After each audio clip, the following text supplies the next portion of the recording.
હરિયાણામાં ભારે વાવાઝોડું સાથે વરસાદ. દિલ્હી એરપોર્ટ પર 22 ફ્લાઇટ્સ ડાયવર્ટ. રાજસ્થાનમાં કરા પડવાની ચેતવણી. હિમાચલમાં હિમવર્ષા.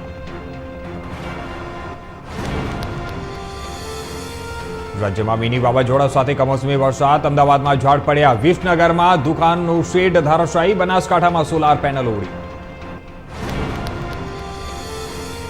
કટરામાં વરસાદ જતા ભક્તોની ભારે ભીડ. વૈષ્ણોદેવી યાત્રા માટે તેઓ ઉમટ્યા શ્રદ્ધાળુઓ. ચૈત્ર નવરાત્રીનો પ્રથમ દિવસ ખાસ. બેઝ કેમ્પ પર ભક્તોનો જમાવડો.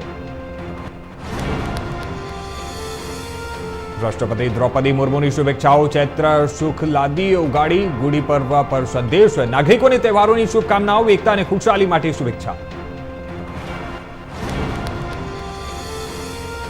રાષ્ટ્રપતિ દ્રૌપદી મુર્મુ આજે અયોધ્યામાં રામ મંદિર ખાતે દર્શન અને આરતી કરશે. રાષ્ટ્રપતિ શ્રી રામ યંત્ર સ્થાપના કાર્યક્રમમાં જોડાશે મુર્મુ. અયોધ્યામાં કડક સુરક્ષા વચ્ચે રાષ્ટ્રપતિની મુલાકાત.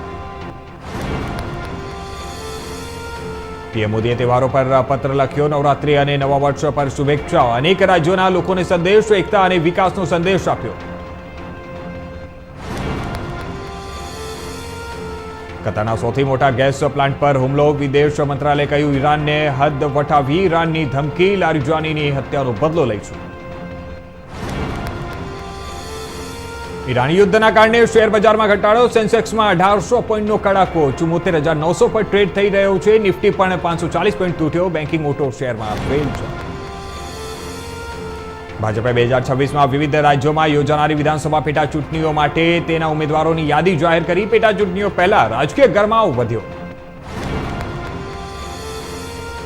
સરકારે આખરે સ્વીકાર્યું એલપીજીની અછત છે. મોદી અને પેટ્રોલિયમ મંત્રી વચ્ચે 2 કલાક ચાલી બેઠક. રાજ્યોને 10% વધારાનું એલપીજી કોટા આપવાનો નિર્ણય.